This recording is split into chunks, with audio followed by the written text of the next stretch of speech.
Bismillahirrahmanirrahim. Ayo bawa harta ke surga. Dukung pembangunan sekolah Islam Mufid dengan donasi ke rekening atas nama Yayasan Muflih untuk Islam dan Dakwah. Bismillahirrahmanirrahim. Assalamualaikum warahmatullahi wabarakatuh. Alhamdulillahi wa kafa wa salatu wassalamu ala rasulillahi mustafa wa ala alihi wa ashabihi wa man iqtafa. Hadirin jamaah yang dirahmati Allah, kita lanjutkan kembali mulia dengan manhaj salaf, masih dalam pembahasan syubhat yang biasa dilontarkan oleh orang-orang yang tidak menyukai dakwah sunnah atau dakwah salaf. Di pertemuan yang lalu kita sampai di syubhat yang ke-10. Sekarang kita masuk ke dalam syubhat yang ke-11.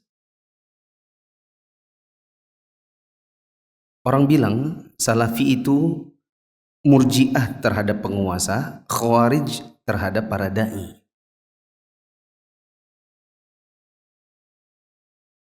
Teman-teman yang mengikuti kajian ini sedari awal sudah melewati insya Allah kurang lebih 2 kali pembahasan tentang khawarij itu apa, murji'ah itu apa.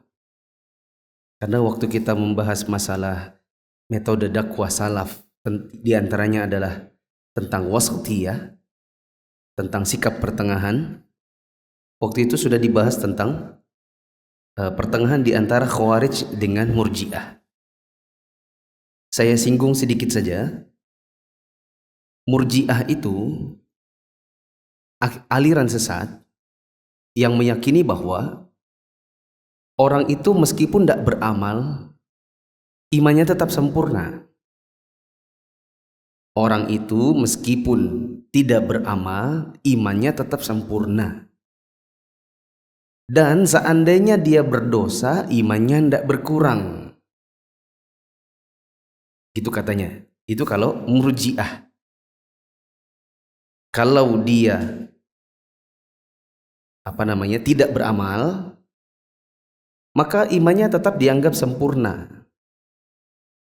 Dan dia kalau mengerjakan dosa, imannya juga tidak dianggap berkurang. Itu kalau murji'ah. Sedangkan khawarij itu sebaliknya. Kalau khawarij itu dosa dikit aja langsung kafir. Orang mengerjakan dosa itu mengeluarkan dia langsung dari Islam. Nah, kalau salafi, ahlus sunnah, mereka berada di tengah-tengahnya. Artinya siapa yang berdosa maka imannya berkurang. Siapa yang beramal maka imannya bertambah. Dan siapa yang melakukan dosa dia tidak langsung kafir karena dosa itu bertingkat-tingkat. Itu kalau akidah ahlus sunnah atau salafiyah. Saya ulang sekali lagi ya. Nanti kalau belum paham berarti ya perlu merujuk ke video lama. Waktu pembahasan tentang sikap pertengahan salafi di antara murji'ah dengan khawarij. Oke, saya ulang sekali lagi. Perhatikan dulu, nggak usah menulis kayaknya mungkin begitu ya. Ada 2 aliran sesat dalam masalah amal dan iman. Aliran sesat yang satu ekstrimnya ekstrim lembek. Sedangkan aliran sesat yang satu lagi ekstrimnya ekstrim keras. Kalau ahlu sunnah tengah-tengah. Lembek enggak, keras enggak, ada di tengahnya. Yang lembek ini kayak apa? Yang lembek ini bilang, kalaupun enggak beramal, iman Anda tetap sempurna. Anda berdosa, iman Anda enggak berkurang. Ini lembek. Namanya aliran apa? Murji'ah. Ada aliran yang satu lagi ekstrim keras, yaitu dosa dikit aja langsung kafir. Sedangkan ahlus sunnah di tengah-tengah. Kalau Anda beramal, iman Anda bertambah. Kalau Anda berdosa, maka iman Anda berkurang. Apakah langsung kafir kalau berdosa? Jawabannya tidak langsung kafir, karena dosa itu pun bertingkat-tingkat. Ada kufur besar, ada kufur kecil, nifak besar, nifak kecil, dosa besar, dosa kecil, syirik besar, syirik kecil. Ya atau tidak? Bisa dipahami? Kalau kita ambil contoh kekinian, pernah ada tokoh agama di Indonesia ini bilang nonton konser-konser Lady Gaga itu yang penting iman kita tetap itu nggak apa-apa gitu. Padahal ngelihat orang membuka aurat, ngelihat perempuan joget-joget dan seterusnya itu mengurangi iman. Paham? Ada lagi orang bilang enggak apa-apa, enggak berjilbab, yang penting hatinya baik. Nah itu murji'ah. Karena hati Anda terlihat baik kalau Anda berjilbab. Justru kalau Anda enggak berjilbab itu menunjukkan hati Anda buruk. Gitu. Kalau enggak sanggup bilang aja, ya Allah mohon maaf ya Allah, saya belum sanggup ya Allah, gara-gara pekerjaan enggak boleh pakai jilbab. Anda berdosa, tapi Anda sadar daripada cari-cari pembelaan. Gitu. Nah ini katanya Salafi itu murji'ah kepada penguasa, berarti lembek sama penguasa. Khawarij terhadap dai, maksudnya adalah keras sama dai-dai yang lain.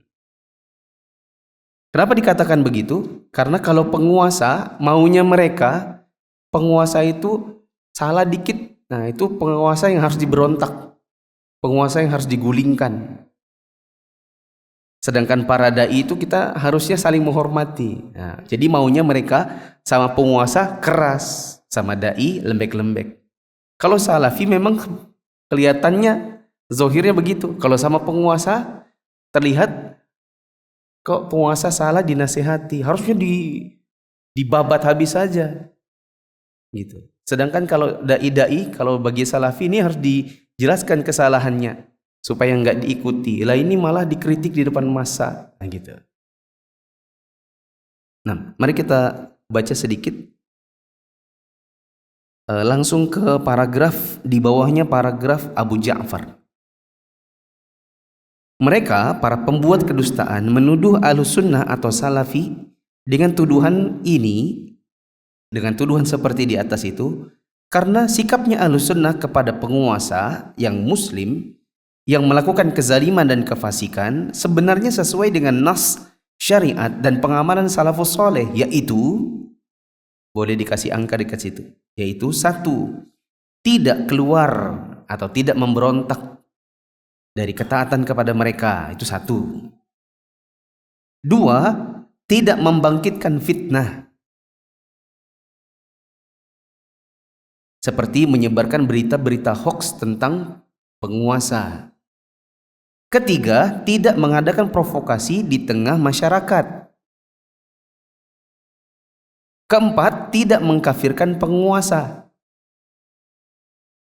Bahkan mereka, yang 5, wajib mendengar taat dalam kebaikan, dalam hal yang ma'ruf, dengan tetap memberikan nasihat yang ikhlas di atas petunjuk salaf. Ini sikapnya Ahlussunnah kepada para penguasa. Sedangkan mereka maunya kalau penguasa itu salah langsung saja dijelaskan di depan umum.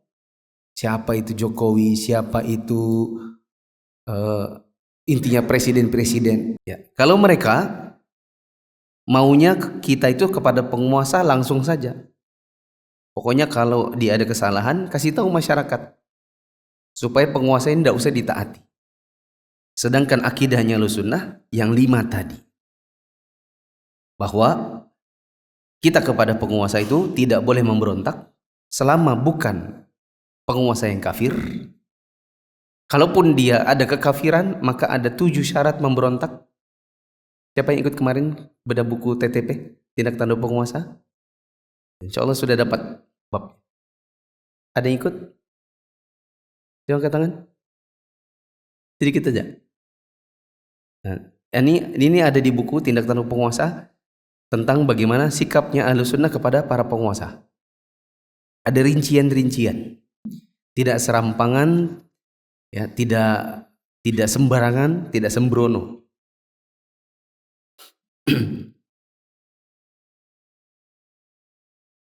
Kita baca di bawahnya. Sementara ahlul bid'ah dari kalangan orang-orang pergerakan, mereka itu mudah mengkafirkan para penguasa tanpa perincian. Alasannya adalah di surat Al-Maidah ayat 44. Ini ayat andalan mereka. Mereka bilang, "Wa man lam yahkum bima anzalallah fa ulaika humul kafirun." Barang siapa yang tidak menjalankan atau tidak memutuskan sesuatu berdasarkan syariat Allah, maka kafir. Itu kata mereka. Ini ayat andalannya. Nah, karena para penguasa ini tidak berhukum dengan syariat Allah, maka kafir. Ya, syariat yang mana? Ya, mereka kan kalau ada orang bunuh, hukumannya cuma penjara. Harusnya kan kalau syariat Islam itu diapain? Dikisos. Kan kalau ada yang mencuri, cuma dipenjara. Harusnya kan potong pergelangan tangannya. Harusnya kan kalau berzina itu bukan apa? Diapain kalau perzinahan? Enggak, kalau di Indonesia diapain? Didamaikan. Kok didamaikan? Ya pokoknya enggak dirajam, harusnya tergantung. Kalau dia sudah pernah menikah atau sudah sedang dalam ikatan pernikahan maka dirajam. Kalau dia masih bujang atau dia belum pernah menikah sama sekali maka dicambuk. Nah di Indonesia kan nggak gitu. Jadi kan pemerintahnya tidak berhukum dengan syariat Islam, berarti kan kafir. Apa ayatnya? Ini katanya.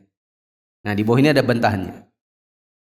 Padahal para ulama itu membagi kufur ada dua.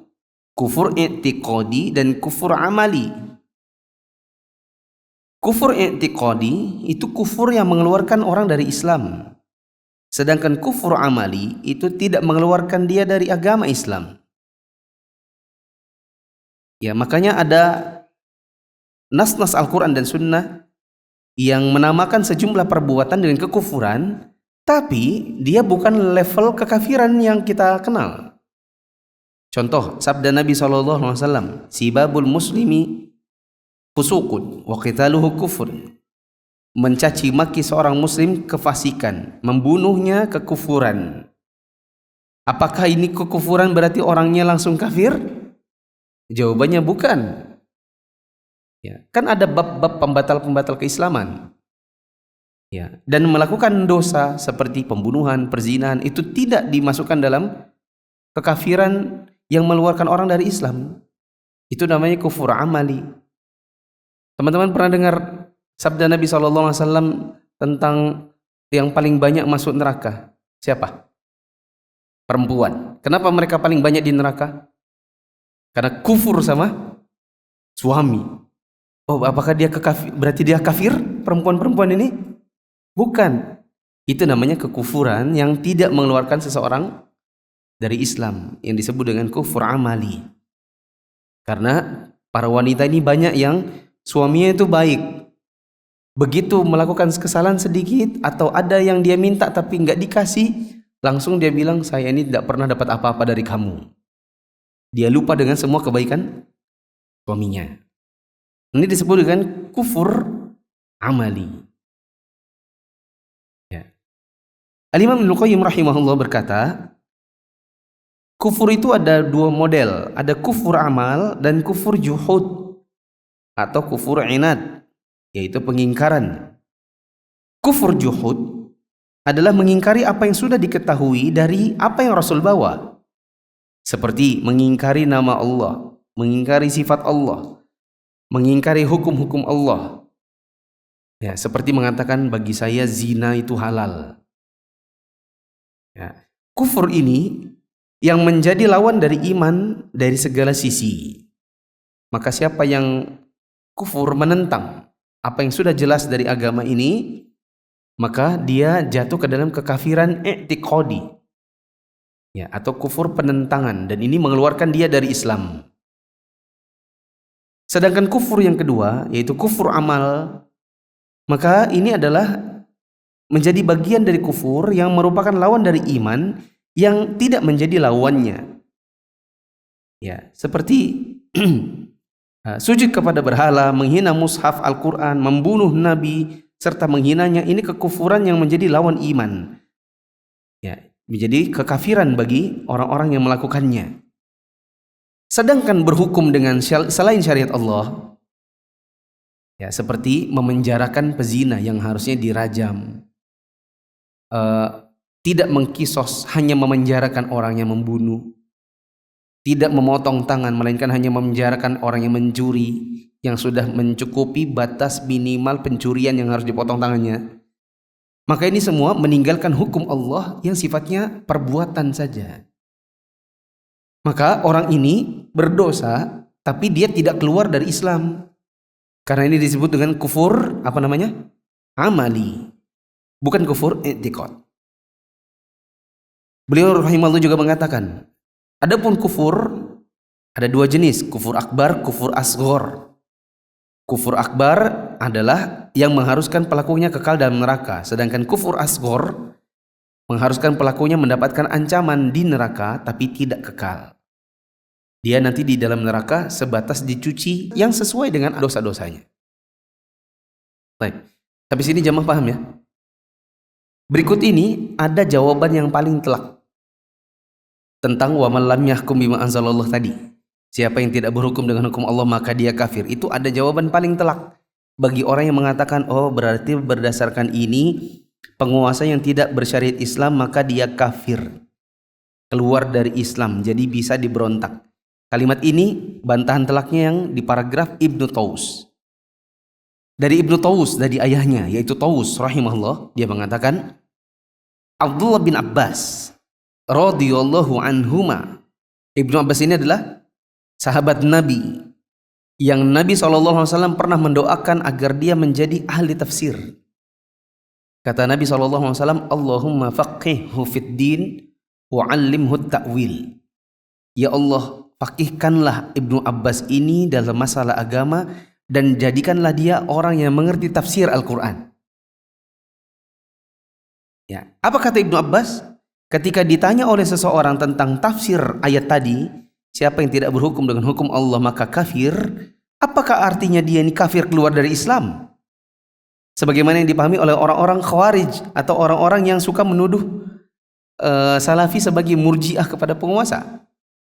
Ibnu Abbas radhiyallahu anhu menjawab, "Idza fa'ala dzalika fa huwa bihi kufrun wa laysa kaman kafara billahi wal yawmil akhir."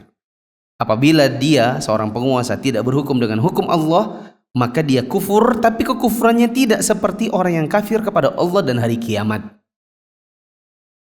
Berarti menurut Ibnu Abbas yang Nabi SAW pernah mendoakan dia agar menjadi ahli tafsir, bahwa orang yang tidak berhukum dengan hukum Allah padahal dia penguasa, maka orang ini melakukan kekufuran tapi bukan yang mengeluarkan dia dari Islam. Paham? Karena dia tidak keluar dari Islam maka tidak boleh diberontak. Para ulama meletakkan 7 syarat kapan seorang penguasa itu boleh diberontak. Di antaranya adalah syarat 1, kekafiran. Sedangkan tidak berhukum dengan hukum Allah bukan kekafiran. Begitu. Beda kalau si penguasanya memang kafir jelas. Misalnya dia memang dia tidak berhukum, tidak beragama Islam misalnya. Atau dia secara terang-terangan menghina Allah, menghina Al-Quran, menghina Nabi di depan media. Nah, maka ini kekafiran i'tiqadi. Nanti ada syarat-syarat yang lain. Ya, baru 1 itu syaratnya. Yaitu kekafiran. Paham jemaah? Atau pusing? Hah? Dan abstain. Abstain. Golput tentu. Disuruh pilih, paham atau tidak paham? Kalau diam berarti golput. Ya. Ibnu Abbas radhiyallahu anhu pernah ditanya dengan pertanyaan yang serupa, maka beliau mengatakan, maka dia kufur dengan perbuatannya, tapi tidak seperti yang kafir terhadap Allah, malaikat dan rasul-rasulnya. Nah, nanti kalau ada kita bertemu dengan orang yang mengatakan ini Jokowi misalnya, atau nanti penguasa yang entah siapa yang jadi nanti, ya setelah pemilu nanti siapapun yang naik, terus dia melakukan kesalahan dan pasti ya, dan tidak mungkin tidak, pasti di hari mereka mau nomor 1, 2, 3 pasti nanti ada kesalahannya. Karena dia manusia biasa, ya atau tidak? Pasti dia punya kekurangan dan dia pasti melakukan ada kesalahan. Kemudian muncul orang-orang yang mengkritik misalnya. Oh ini dikritik di atas mimbar. Ini penguasa yang tidak berhukum dengan hukum Allah. Maka ini kafir misalnya. Setiap presiden Indonesia maka dia kafir. Kita katakan, kok bisa kafir Pak? Keluar dari Islam. Iya keluar dari Islam. Apa dalilnya? Dalilnya ini Al-Maidah 44. Maka kita katakan Ibnu Abbas bilang Al-Maidah 44 ini, kafir ini tidak berhukum dengan hukum Allah, tapi tidak seperti yang kafir terhadap Allah dan hari akhir. Anda sama Ibnu Abbas pintaran siapa? Nah, kan gitu. Kalau dia bilang pintaran saya, selesai sudah. Apa selesainya? Yang dosa lagi bicara dengan orang yang tidak sadar dirinya. Ya kan? Oh ya sudah, tinggalin aja. Kita bicara sama orang gila. Tapi kalau dibilang pintaran Ibnu Abbas, loh. Kalau pintaran Ibnu Abbas, kenapa Anda tidak berakidah dengan Ibnu Abbas? Dengan akidahnya Ibnu Abbas? Teman-teman tahu Ustadz Abdurrahman Ayyub rahimahullah. Beliau pernah masuk di, kalau tidak salah, siaran net TV. Diwawancarai, Anda ini dulu salah satu gembongnya JI yang suka ngebom-ngebom. Dari tahun 82 Anda sudah jadi petinggi JI. Kok sekarang bisa keluar dari JI terus jadi dai salafi? Nah gitu. Kok bisa? Cuman si mbaknya tentu tidak ngomong salafi, dia tidak ngerti. Cuman kok jadi gini? Gini karena Ustadz Abdurrahman Ayyub tuh sekarang, waktu itu, rahimahullah, adalah seorang salafi. Beliau punya kembaran namanya Ustadz Abdurrahim Ayyub yang sama seperti beliau. Sama-sama berlatar belakang Khawarij. Terus kok jadi Ahlus Sunnah? Hanya saja Ustadz Abdurrahman Ayyub rahimahullah ya sudah meninggal beberapa tahun yang lalu. Saya pernah mengunjungi beliau di rumahnya waktu beliau sudah hari-hari jelang wafat. Kata beliau, orang-orang JI itu paling susah kalau ngomong sama salafi. Dan kita dulu banyak yang tobat gara-gara dialognya sama yang salafi. Kok bisa? Karena salafi ini punya satu kata kunci yang kami ini tidak dapatkan kalau dari dai-dai yang lain. Kami itu punya pemahaman siapa yang tidak berhukum dengan hukum Allah seperti para penguasa, maka dia kafir. Kalau kami dialognya sama yang hijau, sama yang biru, sama yang gitu-gitu, yang umum-umum, tidak paham mereka. Kami nggak bisa dibantah. Tapi kalau ngomong sama yang salafi, kami yang terbantah. Kami itu tidak punya bantahan yang lain karena mereka pegang kuncinya. Kuncinya mereka yang ini tadi. Riwayat Ibnu Abbas. Kalau kami bilang kafir, mereka bilang Ibnu Abbas nggak bilang kafir. Terus kalian sama Ibnu Abbas pintaran siapa? Masa kita bilang pintaran kita? Ya kan? Maka ini adalah riwayatnya Ibnu Abbas yang banyak menyadarkan orang-orang yang suka ngebom-ngebom dan punya pemahaman-pemahaman khawarij di dunia ini. Di antara mereka banyak yang tobat. Di antaranya adalah di tangan Syekh Ali Hasan Al-Halabi. Ketika ada beberapa belas tahun yang lalu Syekh Ali Hasan pernah diundang ke Indonesia, lalu dibawa keliling tablik akbar sambil dibawa ke penjara-penjara yang banyak khawarijnya di dalamnya. Banyak narapidana pengeboman. Diajak dialog sama beliau, makanya banyak yang tobat. Sebagian dari pelaku atau behind the scene-nya bom Bali 2002 itu kan banyak yang tobat. Tobatnya dari mana? Dialog dengan Syekh Ali Hasan. Syekh Ali Hasan nggak bawa banyak riwayat, satu ini aja. Menurut Ibnu Abbas, tidak berhukum dengan hukum Allah di dalam ayat ini bukanlah kekafiran yang mengeluarkan dia dari Islam. Terus kamu siapa mengeluarkan orangnya dari Islam? Ahli tafsir. Kalau Ibnu Abbas ahli tafsir, hasil doanya Nabi. Kamu tafsirnya ala siapa? Digituin terkeok kan? Apa namanya? Ibarat mau kelahi itu terkempal duluan. Ya, jadi ya sudah selesai. Maka banyak yang tobat. Begitu. Kita langsung ke syubhat yang ke-12. Karena saya pikir dengan bahasan ini tadi sudah cukup. Oh, afwan, saya kasih contoh satu lagi. Tentang riswah. sogok menyogok. Sebagian ulama ketika ditanya tentang sogok menyogok, maka dari mereka ada yang mengatakan itu perbuatan haram. Dan itu membuat orangnya pelakunya adalah kufur, tapi kufur amali, bukan kufur i'tiqadi. Dan kita lihat di dunia pemerintahan, riswah, sogok menyogok itu hal yang sangat biasa. Hal yang sangat lumrah. Dia dosa dan pelakunya berarti tidak berhukum dengan hukum Allah, ya tidak? Tetapi apakah kemudian mereka keluar dari Islam? Jawabannya tidak. Mereka berdosa dengan riswahnya, tapi mereka tetap muslim bila melakukannya. Tapi sekarang syubhat yang ke-12, bahwa salafi itu memecah belah umat. Kita langsung ke perkataan Ustaz Yazid di paragraf sesungguhnya. Sesungguhnya orang-orang yang menuduh salafin telah memecah belah kaum muslimin dan memecah barisan mereka dari dalam, maka kita katakan, iya benar. Salafi itu memecah belah kaum muslimin jika yang kalian maksud adalah memecah kebenaran dengan kebatilan. Memecah antara petunjuk Allah dan Nabi-Nya dengan kesesatan. Maka dengan dakwah mereka di atas Al-Quran dan Sunnah, bisa dibedakan mana ahlu sunnah, mana ahli bid'ah. Bisa dibedakan juga dengan dakwah salafi ini antara orang-orang yang berakidah lurus dengan yang akidahnya rusak.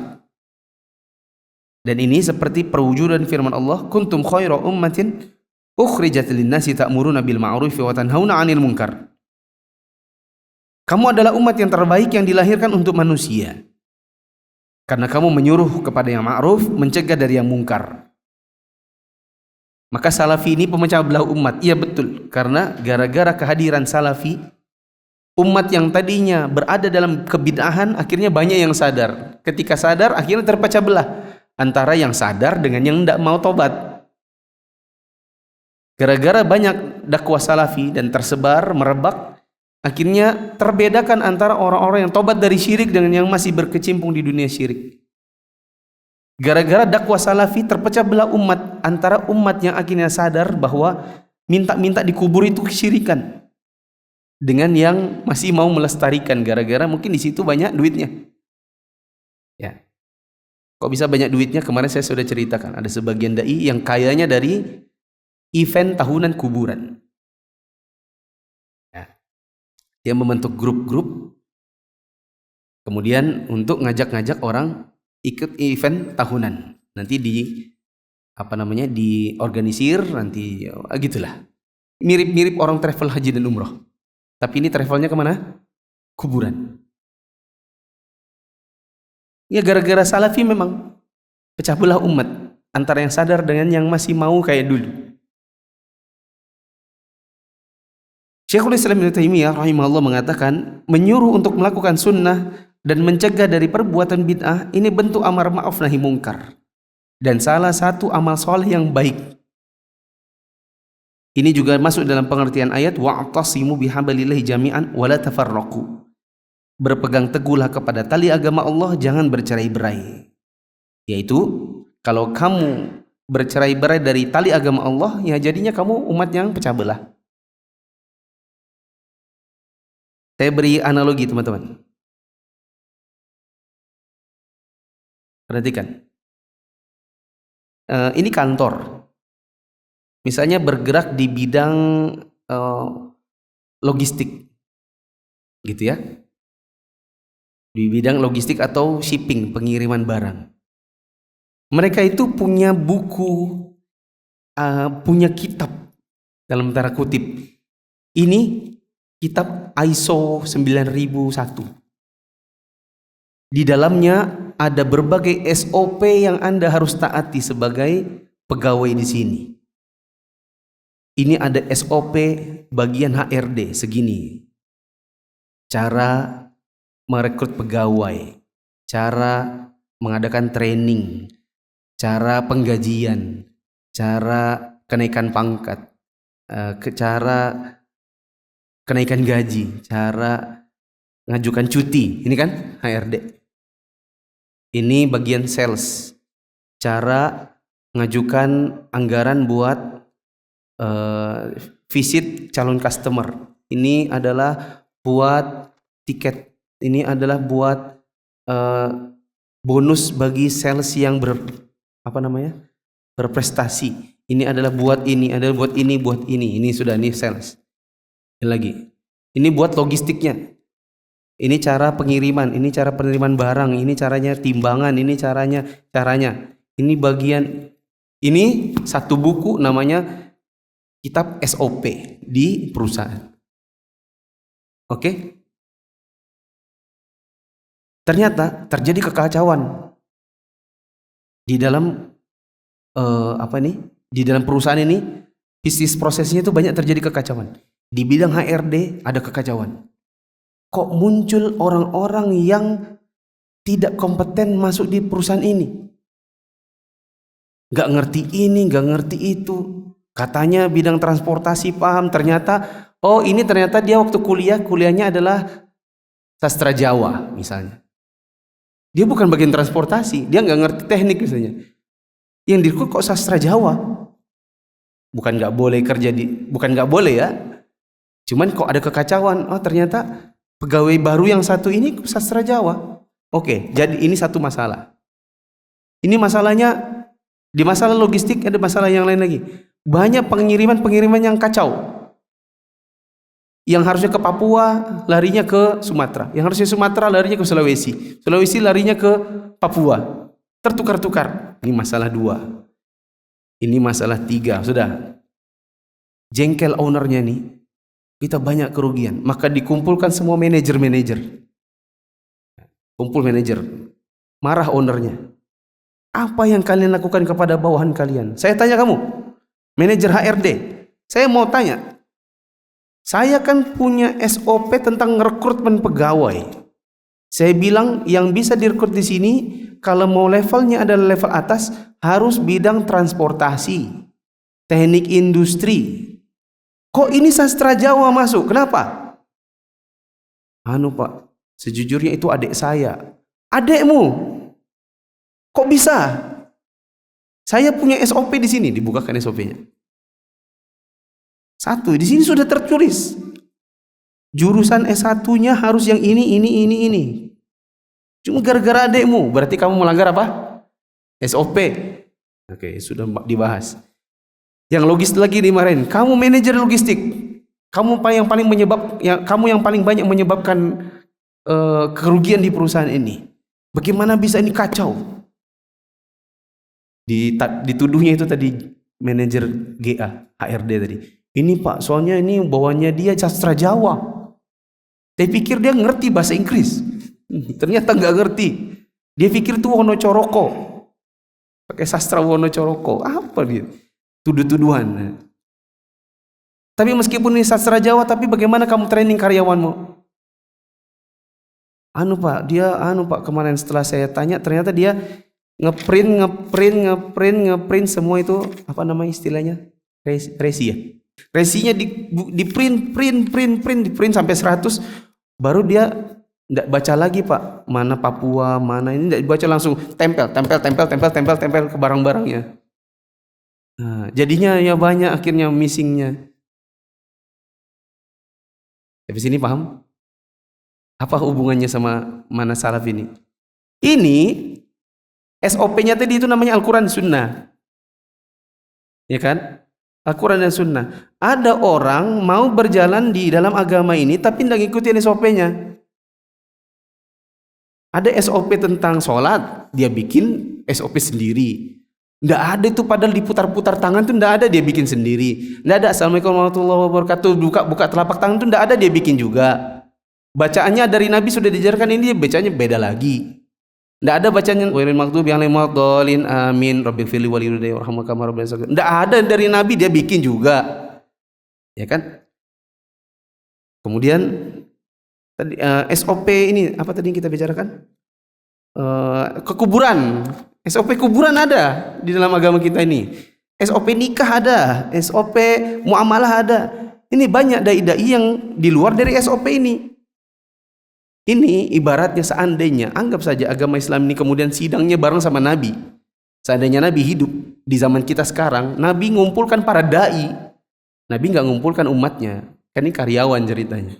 Manajer-manajernya nih, para dai dikumpulin semua. Dimarahin semua sama Nabi. Kok bisa kamu ngajarin kayak gitu? Kuburan-kuburan kok minta-minta. Bawa sesajen. Buat apa? Itu kamu ajarin lagi orang ngasih duit ke kuburan. Syirik itu. Tegur satu-satu dai-dainya. Pertanyaannya, siapakah yang akan Nabi salahkan? Simpel saja. Yang akan Nabi salahkan adalah siapa yang ngajarinnya di luar dari SOP. Ya atau tidak? Sebagaimana tadi manajer HRD yang rekrut ada kualifikasi, dia bikin di luar dari kualifikasi. Jadi, sekarang kalau seandainya terjadi perpecahan dalam kantor, di meja persidangan kan ownernya marah-marah. Oh, dimarahin semua manajer-manajer. Ini saling tuduh-menuduh nih. Ini gara-gara karyawannya dia sastra Jawa di rekrutnya. Saya kira ini saya kira jurusannya jurusan logistik. Kamu juga kan, kamu tugasnya tuh training. Loh, kamu juga. Kelahi semua, maka gampang aja. Yang salah adalah siapa yang menjalankan bisnis proses di perusahaan itu tidak dari SOP. Maka siapa yang salah dari dai-dai ini? Jawabannya, dai-dai yang tidak mengajarkan kaum muslimin dengan SOP. Apa SOP-nya kita? Al-Quran, Sunnah, ya. Buku-buku para ulama yang mu'tabar, yang mereka dikenal keilmuannya, yang mereka mengarang buku-buku fikih misalnya, atau buku-buku akidah dengan dari Al-Quran dan Sunnah. Itu yang harusnya dijadikan sebagai panduan. Ini banyak orang yang SOP-nya enggak itu semua. SOP apa? Mimpi. Makanya muncul hadis kopi, ya kan? Terus ngarang. Hanya cuma berbekal kata guru saya, bila kalian mengamalkan bulan Rajab, baca ini ya. Itu dibaca 166 kali. Dari angkanya juga udah aneh dah. 166 kali. Dibikin kayak ganjil-ganjil gitu biar kayak keren. Ya kan? Akhirnya orang beramal dengan amal yang tidak sesuai dengan SOP. Terciptalah kesesatan-kesesatan, kebid'ahan dan khurafat yang ada di negeri kita ini dari dai-dai yang mereka mengajarkannya tidak dengan SOP-nya Nabi SAW.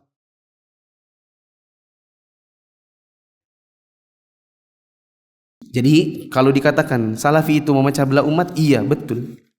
Memecah antara mereka yang sesuai dengan SOP dengan yang tidak, kan gitu saja. Kita baca sedikit, di sini ada perkataan Syekh Shalih bin Fauzan di bagian akhir. Syekh Dr. Shalih bin Fauzan Al-Fauzan hafizahullah, ini saya pernah belajar sama beliau. Beliau pernah ditanya, segala puji bagi Allah, dakwah kepada manhaj salaf dan berpegang padanya telah tersebar. Tapi ada yang mengatakan dakwah salaf ini memecah kaum muslimin. Apa ini benar? Maka Syekh menjawab, ini pemutar balikan fakta. Karena orang yang berdakwah kepada tauhid dan manhaj salafus saleh, justru mereka mempersatukan kalimat dan menyatukan barisan. Sebagaimana firman Allah, wa'tasimu bihablillahi jami'an wa la tafarraqu. Ya. Dan firman Allah Ta'ala, inna hadhi ummatukum ummatan wahidah wa ana rabbukum fa'budun. Sesungguhnya agama tauhid, inilah agama kalian, agama yang satu, dan aku adalah Rabbmu. Beribadalah kepadaku saja. Ini dakwahnya manhaj salaf, yaitu dakwah pada tauhid dan mengajarkan sunnah. Kaum muslimin tidak akan mungkin bersatu kecuali di atas kalimat tauhid dan manhaj salaf. Apabila mereka membiarkan adanya manhaj yang menyelisih manhaj salafus saleh, maka mereka akan terpecah belah dan mereka akan berselisih sebagaimana kenyataannya sekarang ini. Maka orang yang berdakwah kepada tauhid dan manhaj salaf adalah yang mengajak kepada persatuan. Sedangkan orang yang mengajak kepada apa yang menyelisihinya, merekalah yang membawa kepada perpecahan dan perselisihan. Ini logika yang sangat mudah. Orang yang berdakwah dengan partai, sebenarnya kalau mau partai umum aja so what? Kalau cuma mau partai politik mengejar kekuasaan bareng-bareng, tapi ini nggak disandarkan sama Islam, urusan mereka. Tapi ketika bawa-bawa nama Islam, terus yang ini partai Islam, ini partai Islam. Yang satu bilang pilih kami, yang satu bilang pilih kami. Jangan pilih sana, jangan pilih sana. Pertanyaannya, siapa yang mecah belah jadinya? Partai-partai ini atau yang ngajak kepada tauhid dan sunnah? Sementara biasanya yang gini-gini, yang ngomong kayak gini, biasanya justru yang kayak gini-gini, yang memecah belah kaum muslimin dengan tujuan-tujuan mereka ini. Yang satu pakai bendera-bendera tertentu, yang pakai partai-partai tertentu, ART tertentu.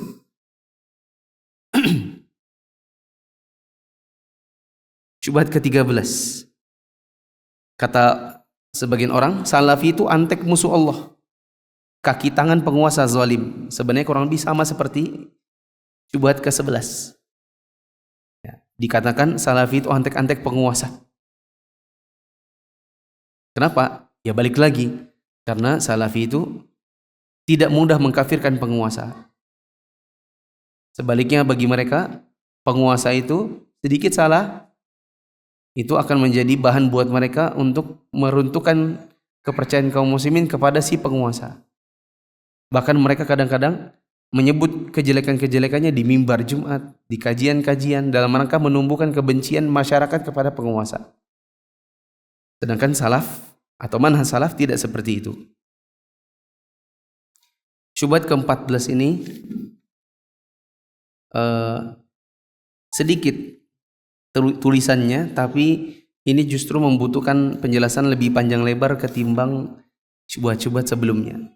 Karena syubhat yang sebelumnya tentang penguasa, ya ini teman-teman bisa baca lebih rinci penjelasannya di Tindak Tanduk Penguasa. Ya, bahkan dengan sedikit bantahan saja sudah cukup. Kita bantah dengan asar dari Ibnu Abbas tadi tentang penguasa. Allahu Akbar, Allahu Akbar, Allahu Akbar, Allahu Akbar. Asyhadu an la ilaha illallah,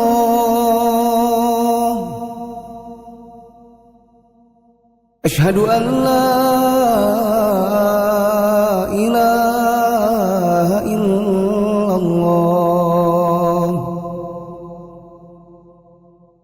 asyhadu anna Muhammadar Rasulullah,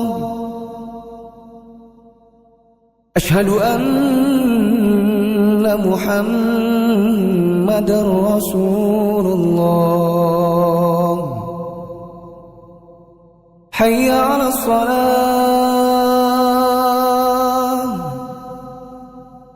hayya 'alas shalah,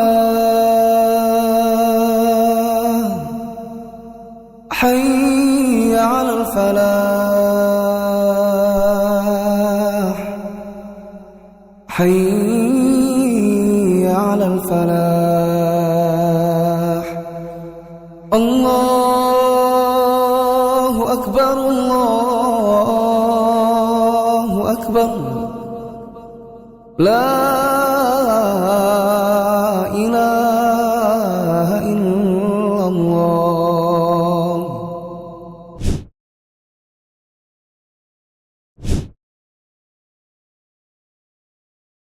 Kita baca aja syubhat ke-13. Sesungguhnya sejarah Ahlussunnah Salafiyin sangat bersih dari tuduhan yang keji ini. Bagaimana bisa dituduh sebagai antek musuh Allah, seperti dibilang antek Yahudi dan Nasrani, sedangkan Salafi siang dan malam menyeru kepada kitabullah, sunnah Rasulullah dan manhaj para salafus saleh atau manhaj para sahabat.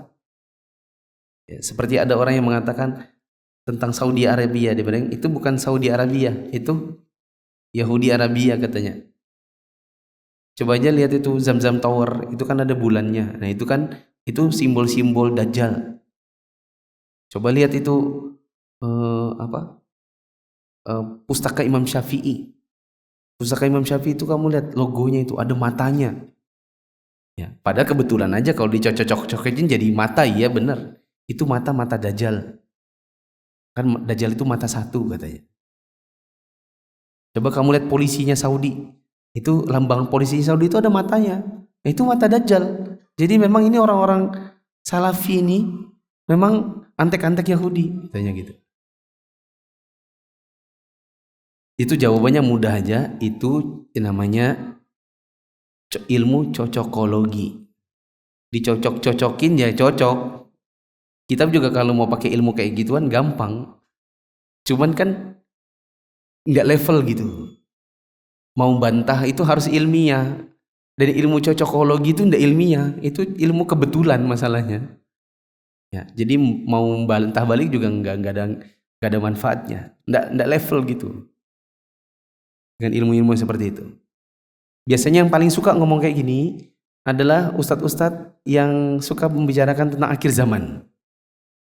Karena mereka sangat benci dengan manhaj salaf yang dibawa oleh orang-orang di zaman sekarang dan sangat benci dengan Saudi Arabia. Ya, sangat benci. Sehingga kalau ilmu cocokologinya itu, ya kalau mau dicocok-cocokin memang banyak jadinya. Saya pernah satu kali ngomong di Nasai dulu karena sempat beredar videonya beliau. Ya, ustadz yang namanya Ustadz, ya, Ustadz ngomong di ceramahnya, saya punya teman di Madinah. Dia masuk dalam sebuah masjid. Di sana dia lihat seorang pemuda yang itu mirip dengan Imam Mahdi. Berapa banyak orang itu kalau pakai ilmu mirip awalnya, begitu lama-lama dan tidak mirip.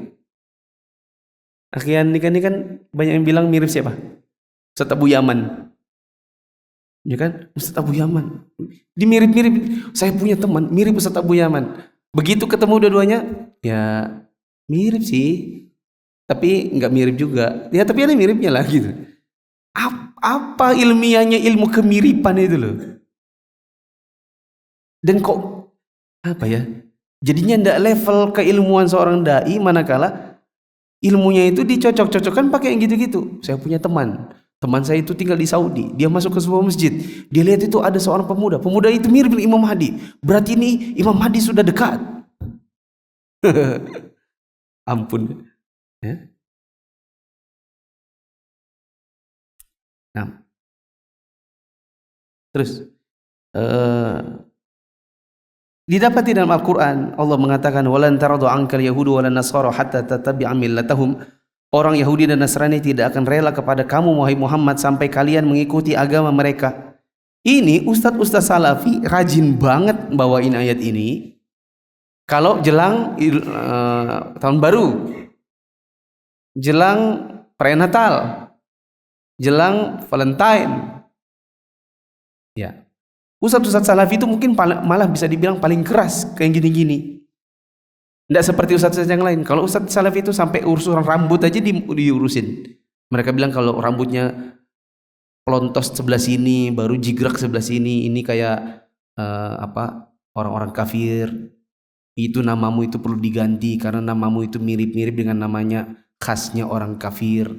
Kamu tidak boleh pakai nama itu, namamu ganti jadi Abu Anu, Ummu Anu karena anakmu itu kayak namanya pemain bola kafir.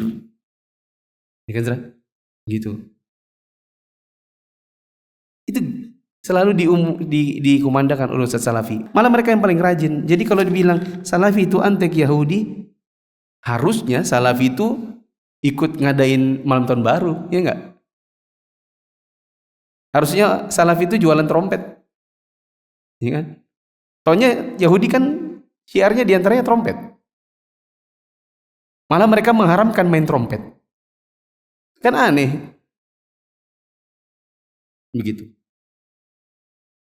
Sehingga nanti ada orang bilang, oh kalian itu adalah anteknya Yahudi. Tapi mereka justru dalam kesehariannya kayak orang Yahudi. Yang suka bikin film-film itu siapa? Orang Yahudi. Yang bikin film religi siapa? Mereka. Ya. Jadi kan mengikuti langkah orang-orang Nasrani dan Yahudi, meskipun tujuannya adalah dakwah. Nah, di sini ada hadis yang bagian bawah. Kata Nabi SAW, la tattabi'unna sanana alladziina man kana qablakum shibran bi shibrin wa dhira'an wa dhira'in hatta law dakhalu fi hujri dhabb lattaba'tumuhum. Sesungguhnya kalian ini akan mengikuti langkahnya orang-orang sebelum kalian. Sejengkal demi sejengkal, sehasta demi sehasta, sampai kalau mereka masuk dalam lubang biawak sekalipun, kalian pun akan ikut sama mereka. Maka di antara para sahabat ada yang tanya, ya Rasulullah, al-Yahudu wa Nasara? Ya Rasulullah, maksudnya siapa? Orang Yahudi Nasrani kah? Maka Nabi mengatakan, faman. Kalau bukan mereka, siapa lagi? Maksudnya kalian ini memang akan mengikuti jejaknya orang-orang Yahudi dan Nasrani sampai kalian bikin film juga. Padahal yang dari dulu suka beradegan perempuan di shoot laki perempuan bikin drama. Ya, itu siapa? Yahudi Nasrani. Adat mereka dari zaman dahulu. Kata penulis, inilah dakwah salafiyah, mengajak manusia kepada kebaikan. Maka di mana bentuk melayani musuh Allah? Apakah firman Allah dan sunnah Rasulullah SAW yang mereka ajarkan kepada manusia kalian anggap sebagai pelayanan kepada mereka? Ya. Apakah mengajak kepada akidah, sunnah, tauhid itu melayani Amerika, Yahudi Nasrani? Ya. Maka pada hakikatnya siapa yang sebenarnya melayani antek-antek dan kaki tangan musuh Allah? Ya. Adapun yang kedua, perkataan mereka bahwa Ahlussunnah itu menjilat penguasa. Kita jawab, siapa yang mempercayakan penguasa melalui MPR, DPR dan memuji mereka dengan undang-undang yang menyelisih syariat di dalamnya? Bukankah kalian juga yang terjun ke dalam demokrasi? Kalau Ustadz Salafi ada nggak yang mencalonkan diri jadi caleg? Ya. Kalau ada ya antara dua, kalau tidak dimusuhi, kalau enggak didatangi, dinasihati, disuruh berhenti. Atau disuruh antum mendingan buka aja topeng antum, nggak usah bilang dai salafi, ya, daripada nanti malah memecah belah umat, memecah belah salafiyun. Siapa yang berfatwa tentang bolehnya demokrasi dan pemilihan umum untuk dijadikan bagian dari agama? Siapa yang menghadiri peringatan-peringatan yang dalamnya ada tarian dan musik? Bukan kalian semua, wahai para dai-dai yang membenci dengan salafi. Nah, subhanakallahumma wa bihamdika asyhadu an la ilaha illa anta astaghfiruka wa atubu ilaik. Wassalamualaikum warahmatullahi wabarakatuh.